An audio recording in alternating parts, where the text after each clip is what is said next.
Welcome back to the Welsh History Podcast, episode 68, The Legacy of Maredudd. Last week we discussed the disaster of the 980s for Gwynedd, when backstabbing and infighting led to the loss of independence to Maredudd and Dwytbarth. For the next 10 years, Maredudd rules most of Wales. Kind of. It is also a time when the annals fall relatively silent. We lose track of what is going on simply because of the lack of historical record. In Ireland and England, the battle with the Vikings go on, and there is mention of some sort of invasion of South Wales by the Vikings in the Anglo-Saxon Chronicle, but it is not significant enough to receive mention by the annals. There is evidence by 992 that all was not well in the Welsh kingdoms of the south. The Merfyns are infighting, much like they are doing in the north. Eonan's son Edwin, the Saxon-named boy, began to trouble his uncle, likely with the help of the Mercians, or at least the Saxons in general. There is a mention of his mother being English in 1016, and that he is living at that point at Herefordshire. So it would make sense that he would ally himself with his mother's people. Edwin attacks Maredudd's southern possessions, capturing a number of hostages, but this seems to have done him little good, as his uncle then returns the favor by then apparently attacking Morganwy with what appears to be a Viking mercenary band, which seems sort of tangential to the situation, whether Edwin had allies in Morganwy or whether it was just simply a case that Maredudd decided that it was worthwhile to take out his southeastern rival. We're not entirely sure at this point. But what we do know is, once again, we see the Vikings not as one large conglomerate group, because, of course, that wasn't the case. But most often, they were raiding groups, which were a little different from pirates. The cultural aspect of them, being Danish or Norse, wasn't necessarily the makeup of Vikings in this period. Vikings were not only just these cultural groups, but many people in the vicinity of their communities, in the vicinity of the areas they raided, would join rather than starve, or worse yet, have to continue to pay Danegelds.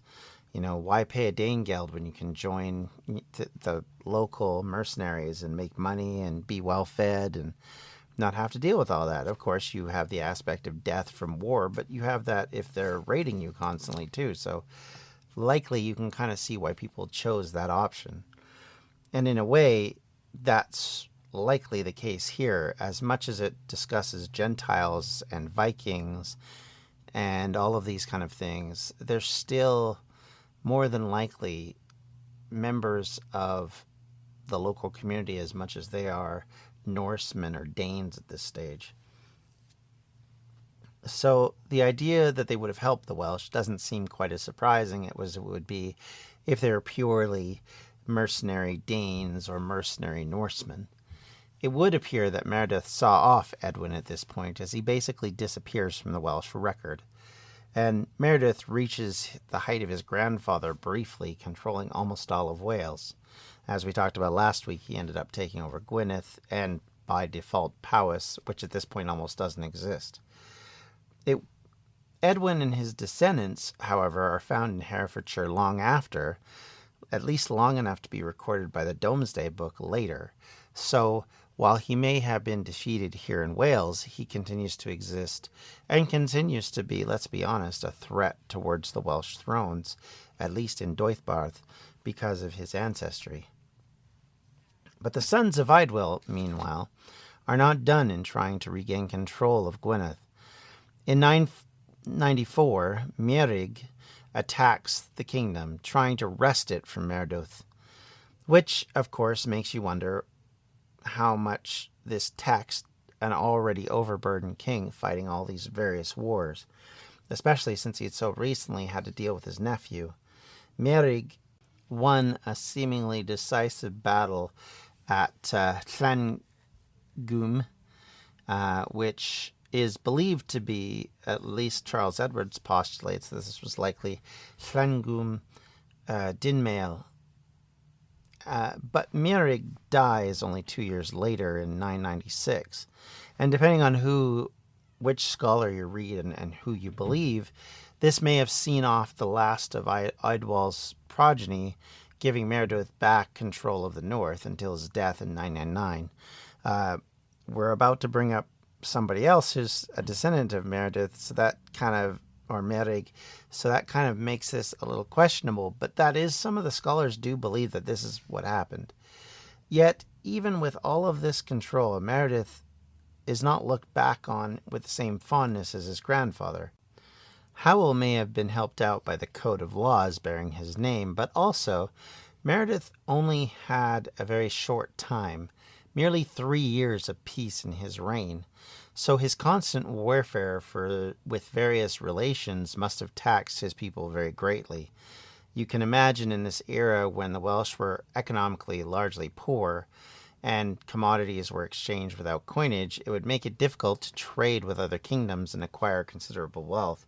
Keep in mind that in this period, the Saxons are giving tons of gold and coinage to the Vikings to keep them off, whereas the Welsh, on the other hand, didn't have that financial ability. There was no monetary system existing in Wales at any point in independence.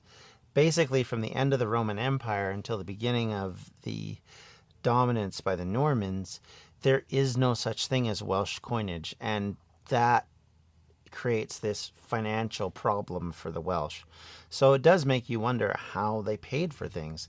Was it strictly done through their ability to create wool and being able to exchange that as a commodity? Was it through other things that they may have collected, be it precious minerals or other things? Because, of course, we know Wales had a large tin trade back in the late Bronze and early Iron Ages. But at this point, that may not have been as important. It's hard to really know for sure how the makeup of the communities at this point functioned, because there's so little historical record to give us some sort of identity of what's going on. Unlike the English, which had records upon records that we can go back to and look at and say, basically from about Alfred's era onward, we get a decent idea of what's happening economically, and especially when the Normans take over, because they then go out and catalog everything. You get a much clearer idea of what's going on. Whereas in Wales, it's still basically a rural economy, and it's basically driven by things that we really don't fully understand, which is always a problematic situation when you're trying to explain these kind of things. So this problem of being so economically underprivileged would, of course, put any king in trouble. Kings throughout the Middle Ages pressed their luck taxing the people. Often, full revolts broke out for much less. The family feuds of the north and south of the descendants of Rhodri Mawr led the kingdoms into constant and continual chaos and vulnerability. We talked a lot in the last year about the significance of family to the Welsh, particularly the extended family relationships, and how both unique and troublesome they could be. However, the one thing that is evident is that, from at least the record's point of view, family unity was as successful and as common in the Welsh experience as it was in other places. So, in other words, infighting, backbiting, everybody trying to get control of things was as not unique in the Welsh experience as it was in other places. Basically, this is a common problem. It happens in every family. Let's be honest, it happens in families today. So it's not surprising that it was happening back then. And in a way, even though it shocks us to some extent when you read about nephews and uncles fighting and killing each other, or even fathers and sons and brothers fighting and killing each other, it is we do seem to be a little bit at a loss in our modern perspective, but at the same time, this wasn't uncommon then, and it isn't fully uncommon now. It's just a little less violent. Combine that with the way the inheritance laws worked in Wales, then it allows for even more trouble for all these various Welsh kings, as of course having more than one heir, not having primogeniture, led to conflicts at the best of times with primogeniture, it would lead to conflicts, but with the Welsh system, it made it even more sticky because at the end of the day, people didn't want to share a smaller and smaller pie. People would come back and try and take back their possessions and what they felt they were owed. And so often others used this against them. Both the Vikings and the English used this inheritance law against them, at least what the record seems to show. And certainly at the end with Edward, that was definitely what was going on. And yet, even amongst this problem and the fact that in the north, they were always left vulnerable to attack by both the south and from outside groups. And in the south, they were always forced to deal with the English and the conflict with them. Dyfed remained a center of stability in the sea of Welsh chaos, for the most part. Yet, even with all these problems and concerns, the Welsh annals speak of Maredudd in flattering terms. He is called the most praiseworthy king of the Britons. We have little reason for why this is, or why that would be the case anyway, or why the annalists felt this way. Obviously, this is in part a propaganda piece, but still, it's high praise for someone who, unlike his ancestors, struggled to hold on to his gains for most of his life. We will kind of clarify what we think might be the case, at least from the scholarly perspective, but certainly you are left with kind of a are you sure that's who this guy is? When he died in 999, interesting year to die in, Maredudd's only heir was Cadwallon, who had actually died 7 years earlier. He left the kingdom without an obvious heir. In fact, his kingdom then reverts to his grandsons, who then will continue that period of instability. And, of course, much more competition for the throne in the wake of his death. The sons of Maredudd, who ruled once more in Gwynedd. Some scholars think, actually, that Maredudd never regained control of Gwynedd at this point, and at this stage, Powys, which had been part of Gwynedd for quite some time, was no longer a separate entity, and that might have been the case for a while. We don't really know for sure, but we think the last ruler before the sons of Rhodri was probably the last independent ruler of Powys, and by this era, a separate kingdom called Powys didn't really exist. It will, of course, like everything else, pop back up into being as a kingdom, but for this particular point in time, it doesn't exist.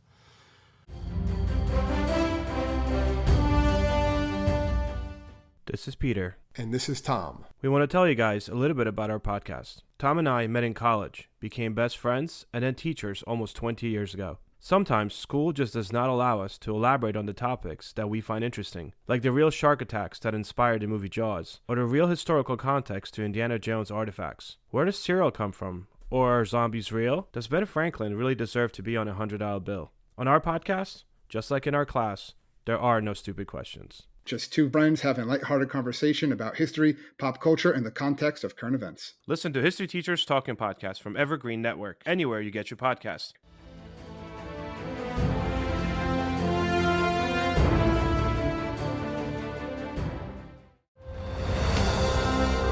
I'm Ken Harbaugh, host of Warriors in Their Own Words, a podcast that presents the unvarnished, unsanitized truth of what we have asked of those who defend this nation. As a country, we need these stories more than ever. Stories from Americans who have borne the battle, including 30-year-old remastered interviews with veterans from World War I recounting their time in the trenches of Europe, and with veterans from World War II, Korea, Vietnam, and from our most recent conflicts in Iraq, Afghanistan, and other battlefields Americans may never have heard of. Hear their stories by listening to Warriors in Their Own Words wherever you find podcasts. And of course, this is before Howell took over possession of the north and tried to unite Wales. The southeast kingdoms appear to have reasserted their independence as well, as the expansion of Dwythbarth had likely made them hostile to their western neighbors. In Dwythbarth, Cadell, the son of Eoin, the nephew of Maredudd, ascended to the throne. His son Tudor was in place as the heir to the crown, at least at this point. But within a year of Maredudd's death, in 1000 AD, the Welsh kingdoms were as divided as ever and about to face their greatest threat, over the coming years. In 1000 AD, Cynan ap Hywel took power in Gwynedd, only himself to be killed 3 years later, and then leaving a power vacuum. Our records at this point are so thin that we must look to poetry for at least some possible answers as to what happened. And in fact, even with that, we're still in a vacuum of at least a decade before we know even who may have ruled the place. The Book of Taliesin tells the story of Aidan ap Blegaweird, who is said to have ruled Anglesey at this stage, the natural home of Gwynedd, of course, 2 centuries previous. The poem, which eulogizes Aidan, describes him as leading his military to fight Llewellyn ap Cecil in 1017 at Caer Sion. The poem also mentions the father of the most famous king to come out of 11th century Wales, which of course is Llewellyn. Llewellyn was possibly based in the Powys area. He appears to have taken on Aidan for the throne of Gwynedd, defeating Aidan in that battle. Charles Edwards felt that the reason Llewellyn was a threat was because he had seized land away from the English for the first time in centuries, including Rhuthland. Ethelred II, better known to us now unkindly as Ethelred the Unready, was in a state of flux himself, as he was dealing with many problems from the Vikings, which would lead to his eventual ouster. This allowed the Welsh likely to score important victories against the English, taking back Mercian lands that hadn't been in Welsh hands for probably up to 300 years at this point. In an era when martial ability was more important than charitable nature, this in a king worked to Llewellyn's benefit and likely gave him resources to fight for the kingdom, likely ending the Merfynian line in the north, if it still existed at this point anyway. Llewellyn claimed familial links to Maredudd, which might explain the need for the annalists to take up this king as such a hero.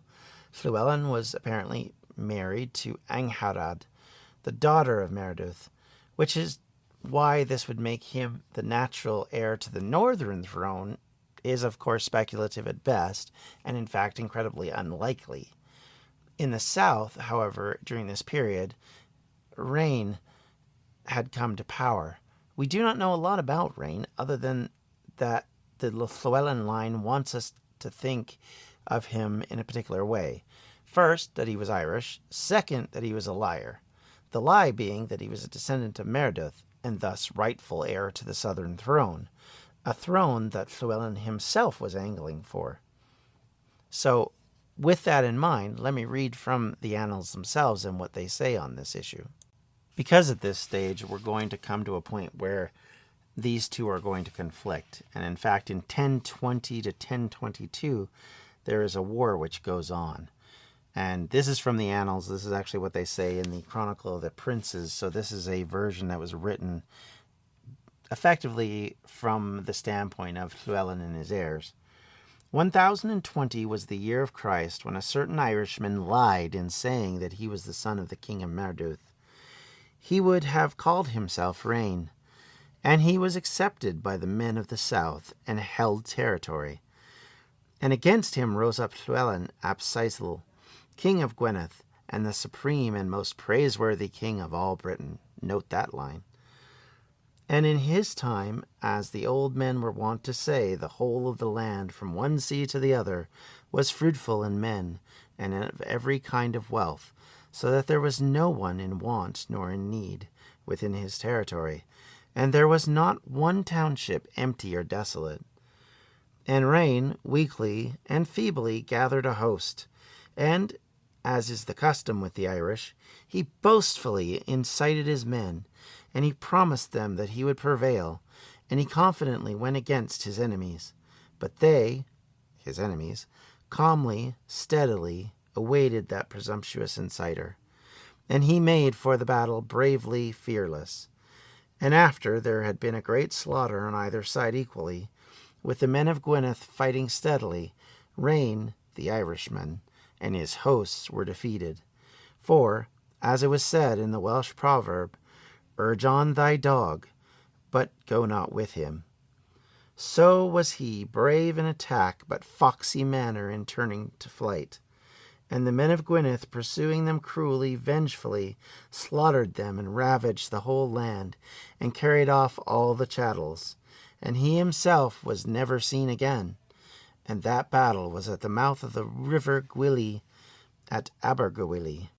So needless to say, rain doesn't come off very well in this, and you get this hilarious proverb about that they quote, which I think is quite amusing. By contrast, there were conflicting understandings in the annals, as some versions don't necessarily label him as either Irish or a liar. And even in this version, it still talks about him having support in the south. It actually talks about the fact that the conflict was relatively equal in killing. So he still had a large support somehow, which may speak to the fact that he was probably the rightful heir. But if you're going to sell the people that the actual rightful heir to the throne of this most powerful kingdom in Wales, you need to be able to throw a little dirt on the other guy. Not unlike politicians in this day, the narrative is all that matters. Llywelyn was liberating his fellow Welsh from the lying Irishmen. That was the story that the winners wanted you to know. So of course it was true. At least that's what the analysts would have you believe. Thank you for listening to the Welsh History Podcast. Please send any comments or concerns to welshhistorypodcast@gmail.com. You can also reach me on Twitter at welshhistorypod. And you can also follow us on Facebook at facebook.com/Welsh History Podcast. Thank you, everybody. Have yourselves a great holiday season. We'll be back after Christmas with another episode, but with all of that in mind, I hope you have a wonderful and joyous time, and we'll talk to you all later. Take care. Bye. Edge of the Abyss Creations is a proud sponsor of the Welsh History Podcast, your one-stop shop for unique jewelry, paintings, and other crafty creations. You can find us at facebook.com/edgeoftheabyss1. This has been a Distractions Media production. For more info, you can check out everything we do at distractionsmedia.com. Hi, I'm Mark Machado, broadcaster and Sri Lankan cricket fan. Every week, Estelle Vasu Devon and myself will drop several episodes of Sri Lanka on 99.94, keeping you up to date on the latest from the Sri Lankan cricketing world. If you want to know what Hasaranga is up to, where Chhabri Athapattu scored her runs, or what Naroshan Dickwalla has been discussing behind the stumps, then make sure to watch or listen to Sri Lanka on 99.94. You can find us wherever you get your podcasts, on YouTube and on the 99.94 app. Join the Sri Lankan cricket conversation and get involved.